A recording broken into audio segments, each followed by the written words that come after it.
लोकतंत्र में सारी पॉलिटिकल पार्टियों ने देश के युवाओं को, देश के लोगों को भागीदारी से वंचित किया। युवाओं को, नए लोगों को, ईमानदारों को, अच्छों को, बोलने वालों को से सबसे ज्यादा कटती है सारी पार्टी। बिना वर्दी के, बिना नेम प्लेट के, और ऐसे लोग हो सकता है पुलिस में भी ना हो, ऐसे लोगों का बच्चों पे लाठी चलाना, जेंट्स का महिलाओं पे लाठी चलाना सरेआम सुप्रीम कोर्ट के कानूनों का उल्लंघन। सुप्रीम कोर्ट इतनी बेशर्म हो गई, इतनी कमजोर और नकार हो गई कि उनकी हिम्मत नहीं, या तो वो डरे हुए हैं, या वो भ्रष्टाचारी हैं, या सिर्फ अपने जुगाड़ में लगे हुए, देश के लिए वो काम नहीं कर रहे, संविधान की उल्लंघना कर रहे हैं। ऐसे कुर्सी छोड़ो, घर भागो, कोर्टे छोड़ो। न केवल प्राइम मिनिस्टर का, न केवल गृह मंत्री का, अब समय अगर हाई कोर्ट और सुप्रीम कोर्ट का भी घेराव करना पड़ेगा।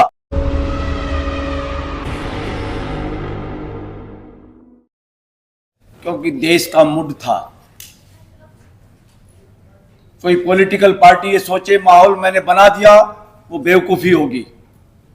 माहौल देश ने बनाया है, देश इंतजार कर रहा था, जिस इंतजार को सपनों में साकार करने के लिए सीजेपी मैदान में आ गई। जो एस्टेब्लिश्ड और बड़ी पॉलिटिकल पार्टी थी वो अपनी ड्यूटी नहीं कर पाई देश के प्रति, मगर आज वो भी मैदान में है, वो भी बधाई के पात्र हैं। सुप्रीम कोर्ट जब देश पे इलेक्शन होके कोई 5 साल के लिए एमएलए एमपी बन जाए, सीएम पीएम बन जाए, उसको जूते मारने का काम, अगर वो बदमाशी करता है, संविधान के खिलाफ काम करता है, पार्लियामेंट को नपुंसक बना देता है, पार्लियामेंट पे कब्जा कर लेता है, देश को डराता है, आतंकवाद करता है, आतंकवादी की तरह प्राइम मिनिस्टर हाउस यूज होता है, तो ऐसे आतंकवादी से मुक्ति दिलाने की ड्यूटी सुप्रीम कोर्ट की थी और हाई कोर्ट की थी। और आज सुप्रीम कोर्ट क्या कहती है? जिस सुप्रीम कोर्ट के कानूनों की धज्जियां पुलिस ने उड़ाई, जिस सुप्रीम कोर्ट के कानून की धज्जियां पुलिस कमिश्नर और गृह मंत्री, जिसको देश गुंडा कहता, गुंडे ने कराई, और आज प्राइम मिनिस्टर को पूरा देश के लोग आतंकवादी कहते हैं। सबसे बड़ा आतंकवादी देश का नरेंद्र मोदी आतंकवादी, प्राइम मिनिस्टर हाउस आतंकवाद के कब्जे में है। उस आतंकवादी को निकालने के लिए देश की पुलिस और पैरामिलिट्री, ये तो उन लोगों के कब्जे में है। किसी को एसएचओ की पोस्ट पे रहना, किसी को कमिश्नर बनना है, किसी को प्रमोशन पाना है, और उनकी वीडियो बना के हमारी पुलिस, पैरामिलिट्री और मिलिट्री का दुरुपयोग हो रहा है। उनके बस की बात नहीं है। बहुत कम बिरले बहादुर होंगे जो अपनी नौकरियां छोड़ सकते हैं, विरोध कर सकते हैं। उनको डर है कि हम विरोध भी करेंगे, नौकरी चली जाएगी, और कोर्ट पे मनुवाद का कब्जा है, फिर केस कोर्ट में जाएगा तो हमारा हाल वहां भी बुरा होगा। उन सब साथियों को भी कहना चाहते हैं, मनुवाद का कब्जा है सुप्रीम कोर्ट, हाई कोर्ट्स में। मैं बार बार लगातार कह रहा हूं कि इस देश का सबसे ज्यादा बेड़ा गर्क किसी ने किया है, इस देश की हाई कोर्ट और सुप्रीम कोर्ट ने किया है। इनकी ड्यूटी है, ये 10 फुट ऊंचे मचान पे इसलिए बिठाया हुआ है कि ताकि जब नीचे वाले लोग गुंडागर्दी करें, जनप्रतिनिधि गुंडागर्दी करें, सीएम पीएम गुंडागर्दी करे, पार्लियामेंट गुंडागर्दी करे, परमानेंट पॉलिटिक एग्जीक्यूटिव ऑफिसर गुंडागर्दी करे, तो इस देश को बचाने का काम 10 फुट ऊंचे बैठे हुए मचान पे जजों का है। इन लोगों ने माई लॉर्ड कहलवाने के अलावा काम कुछ किया नहीं।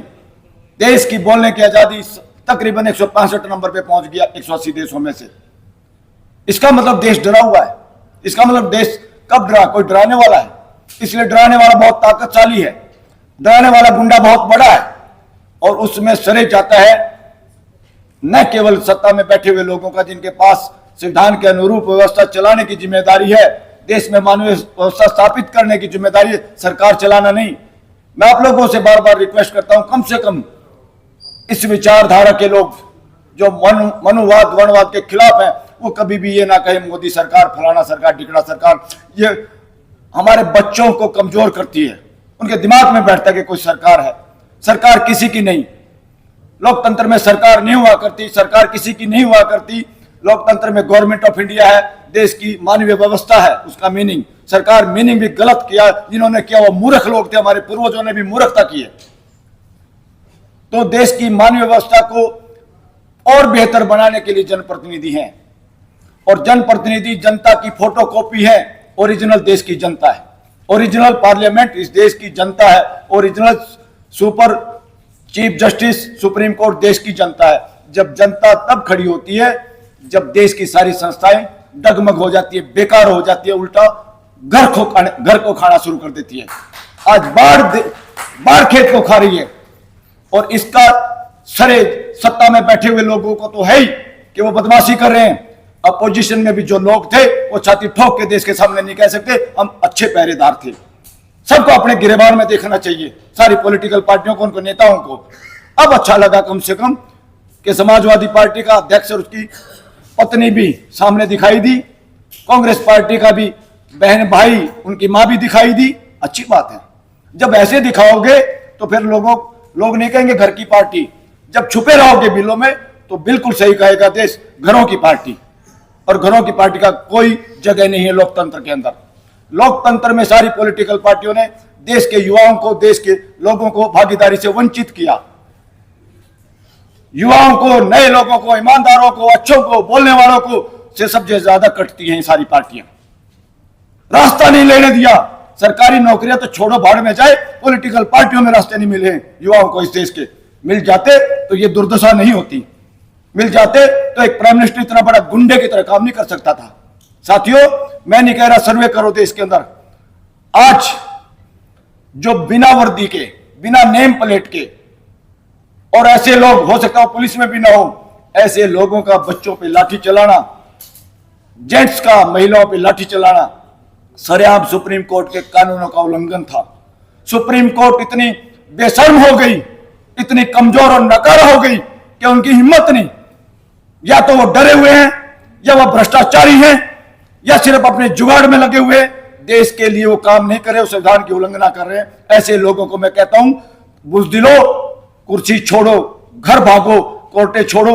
न केवल प्राइम मिनिस्टर का, न केवल गृह मंत्री का, अब समय आ गया हाई कोर्ट और सुप्रीम कोर्ट का भी घेराव करना पड़ेगा, करना जरूरी है। इसके बिना काम देश का चलेगा नहीं। हमारे नौजवानों में जोश है, अच्छी बात है, कुछ कुछ होश भी अच्छा है, हम देख रहे हैं, मगर पॉलिटिकल मैच्योरिटी नहीं है। अकेले उनके भरोसे नहीं छोड़ा जा सकता इस आंदोलन को। सारी पॉलिटिकल पार्टियों से मेरा निवेदन है, या जो एक्टिविस्ट हैं, कि बाहर से कवच को संभालो, क्योंकि वो लोग क्या है, वो 2 बच्चे गए किसके पास, नड्डा, एक नकारा आदमी बीजेपी का। कौन नड्डा? ऐसा ही एक नया बनाया कोई छुट भैया अध्यक्ष उस पार्टी का, कोई जानता नहीं, लेना नहीं देना नहीं, बस चमचा चाहिए, मदारी का बंदर चाहिए, इसलिए अध्यक्ष वो बन गया। बिल्कुल, इसीलिए तो मैं कह रहा हूं मदारी का बंदर। तो नड्डा के पास क्यों गए ये बच्चे? अरे भाई, मैं उन बच्चों को भी कहना चाहता हूं, इतने ठेकेदार तुम भी मत बनो, तुम्हारे पास पॉलिटिकल विजडम अभी नहीं है पूरा, इतने मैच्योर नहीं हो। कुछ बुजुर्गों की, जिनको भी आप ठीक समझो, उनकी सलाह लो। नहीं, नड्डा के पास जाना था, बताया उन्होंने खुद, 2 घंटे उनको खड़ा रखा वहां पे भिखारियों की तरह से। अरे ऐसी तैसी कराने गए थे नड्डा के पास। नड्डा होता कौन है?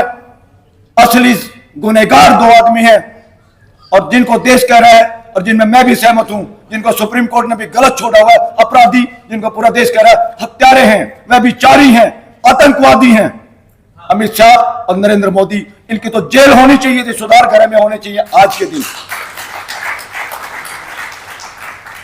देश का प्राइम मिनिस्टर हाउस आतंकवादी के कब्जे में है, देश का गृह मंत्रालय आतंकवादी के कब्जे में है। आतंकवाद से छुटाने के लिए क्या करेंगे? जब पुलिस, पैरामिलिट्री उनके अंडर में है, वो मजबूर है बेचारे, वो नहीं छुटा पाएंगे, तो देश की जनता को छुटाना पड़ेगा। कुछ लोग कहते हैं अरे जनता ने चुना हमारे को, कुछ बेवकूफ भरी स्टेटमेंट देते हैं, हम 5 साल के लिए हैं। अरे 7 फेरे भी लेते हैं 7 जन्म के लिए। इस जन्म के अलावा किसी का जन्म नहीं पता दूसरे वाले का किसी को, और 7 जन्म के फेरे दिलवाते हो, तीसरे दिन लात मार देते हैं, डाइवोर्स, कभी पत्नी कभी पति। तुम 5 साल के कहां से ठेकेदार हो गए? नॉनसेंस लोगों जो ये विचार प्रकट करते हैं, उनको पता नहीं एबीसी का, संविधान का। संविधान अगर देश को किसी को 5 साल लिए चुनने के लिए मौका देता है, तो 5 साल ठीक काम करने के लिए वजह से देता है। अगर वो गुंडागर्दी करे, संविधान की हत्या करे, देश का बोलने की आजादी भंग करे, बहन बेटियों की इज्जत आबरू लूटे, सरेआम पिटे और पिटवाए, और सुप्रीम कोर्ट को नपुंसक बनाए, सुप्रीम कोर्ट बोल ना पाए, तो देश की जनता 5 साल तक क्या 5 दिन में जूते मार सकती है। ये मौलिक अधिकार है देश की जनता का। कोई 5 साल नहीं, अगर वो नहीं छोड़ेंगे तो घेर के नेपाल की तरह छुटवाना पड़ेगा देश को, बांग्लादेश की तरह छुटवाना पड़ेगा, और उस समय आ गया, उससे भी ज्यादा भयंकर समय है देश के अंदर। हम बार बार कहते रहे, अरे समझो भाई, राजनीति में, डेमोक्रेसी में राज नहीं होता, ना कोई राजा ना कोई प्रजा। राजनीति में सभी की सामूहिक भागीदारी और जिम्मेदारी होती है, और उसमें सेंटर में जनता होती है, public, people of the country. जो भी लोगों को इग्नोर करे, एमएलए एमपी बन के, सीएम पीएम करके, वो मुस्टंडे हैं, बदमाश है, वो चाहे किसी भी पार्टी में बैठे हुए, जिनको इस बात की अकल नहीं। और राजनीति में जब देश के साथ ये हाल हो रहा है, हमारे देश में बांग्लादेश और नेपाल से भी ज्यादा बुरा हाल है। वो देश छोटे हैं, जल्दी हो गया, ये बड़ा देश है, और इस देश में अब ये मौका है, ये देश में गृह युद्ध छिड़वा सकते हैं, जाति पाति के नाम पे रक्तपात करा सकते हैं, रिलीजन के नाम पे आप लोगों को लड़ा और मरवा सकते हैं। इसलिए हिंसक होने की जरूरत नहीं है। आंदोलनकारियों को भी जो जहां है वो वहीं बैठ जाए, क्योंकि जब बच्चों को लाठियां पड़ रही हैं, एक एक माँ, एक एक भाई, एक एक सिटीजन देश का आंदोलित हो रहा है, खुद आंदोलित हो रहा है। हम अगर, क्योंकि ताकतवर को, बाप को, बड़े भाई को, छोटे भाई को पीटने की जरूरत नहीं होती, उसकी बेवकूफी पे हंसना, उसको समझाने की ड्यूटी होती है। सरकार इस वक्त उसी तरह का काम कर रही है। हम नहीं चाहते देश इस तरह के रक्तपात में जाए, इस तरह से हो, मगर संस्थाएं सारी की सारी गुलाम हो गई हैं, पकड़ में आ गई हैं, छोड़ने को तैयार नहीं है, छोड़ने को तैयार नहीं है। ईवीएम के बिना इनसे छुटवाया भी नहीं जा सकता। बैलेट पेपर के साथ आंदोलन साथ जोड़ा जाए। क्या ये प्रधान पुरदून का सौदा है? प्रधान तो सौदा है कुछ नहीं, और प्रधान को क्यों नहीं हटाया जा रहा? बहुत सारे लोगों के पास इस तरह के सबूत है, मैं यहां कहना नहीं चाह रहा कि प्रधान के पास भी उसकी तरह से काफी काले कारनामों की लिस्ट है प्राइम मिनिस्टर की, जिसमें प्रधान भी शामिल है, प्राइम मिनिस्टर भी शामिल है। जिस तरह की फाइल अमेरिका के राष्ट्रपति के पास है इसकी, मुस्टंडे की। अरे भाई, चुपचाप चला जा, चुपचाप पीछा छोड़ दे देश का, नहीं तो जार के पास तो बहुत ज्यादा ताकत थी तुम्हारे से भी, रशियन जारों के पास। देश का इम्तिहान ज्यादा मत लो। देश अपने किसी भी लोगों के साथ, नेताओं के साथ है तो हमारे ही, नहीं चाहते कि इनको इस तरह जलील करके निकाला जाए, मगर कोई चिपक जाए। चिपके हुए जो छोड़ना नहीं चाहते, लोगों की कदर नहीं, फंडामेंटल का कोई वो नहीं। नारी बंधन की बात करते हैं, उस बहन बेटी जसोदा बेन को या तो प्राइम मिनिस्टर हाउस में घुसाओ, वरना इस मुस्टंडे को प्राइम मिनिस्टर से भगाओ, प्राइम मिनिस्टर हाउस से भगाओ। इज्जत अगर लोगों की, ठेकेदार बनता आरएसएस, बहुत सारे रंड भंड लोग उसमें हैं, चरित्र की बात करते हैं, चरित्रहीन लोगों से भरे हुए संगठन। और इस संगठन को तो हमारे सार्वजनिक उपक्रमों ने करोड़ों करोड़ों रुपए दिए हैं। अरे बिना रिटर्न के, बिना जिसकी 3 साल की रिटर्न के कैसे पैसे दे रहे हो भाई तुम? जिसका अकाउंट नहीं, जिसका हिसाब किताब नहीं, उसको पैसे किसने दिए? साथियों, न केवल अब इस्तीफे से बात नहीं बननी, इनको देश से भगाना, देश का विश्वास इन्होंने भंग कर चुके, देश की अस्मिता ये लूट चुके हैं, देश की अस्मिता को इन्होंने पूरी तरह चैलेंज किया, तार तार कर दिया है। दूसरा, जितने लोग आरएसएस के जितने 2 नंबर के पैसे से बिल्डिंग है, बीजेपी के जितने 2 नंबर से दफ्तर खुले हैं, अडानी अंबानी की जितनी संपत्ति बढ़ी है, उनका भी राष्ट्रीयकरण करना होगा। इस बात के साथ देश के सामने बातों को रखा जाए, और अब इस आंदोलन को इस्तीफे से खत्म नहीं होने देना। अगर ये खत्म हो तो बम पटाखे की जो फुलझड़ी होती है, लगातार उससे भी ज्यादा धमाके के साथ इस देश में काम करना है, आंदोलन करना है और पीछा छुड़ाना है देश का। अरे हम अंग्रेजों को सुनते थे, ये तो अंग्रेजों के बाप निकले हो, तो हमने इतिहास में पढ़ा था। अंग्रेजों के बाप, जनरल डायर ने गोली चलाई, अपने लोगों से चलवाई। मैं कह रहा हूं, चेतावनी दे रहा हूं, क्योंकि मुझे इस तरह की खबरें आ रही देश से कि आज दबाव में जिन पुलिस और मिलिट्री से गोलियों से अपने लोगों को तुम मरवा रहे हो, नक्सलवादी करके, आतंकवादी करके, प्रोटेस्टर करके, ऐसे प्रेशर में वक्त वो आ सकता है और आने वाला है कि उन्हीं पुलिस वालों की, उन्हीं मिलिट्री की गोली जो तुम्हारी सुरक्षा करते हैं वो तुम्हारी तरफ होने वाली है। वरना तो चेत जाओ, देश को पीछा छोड़ो। तो इन्हीं बातों के साथ मैं अपनी बात पूरी करता हूं। Thank you very much. आंदोलन को अब खत्म नहीं होने देना है।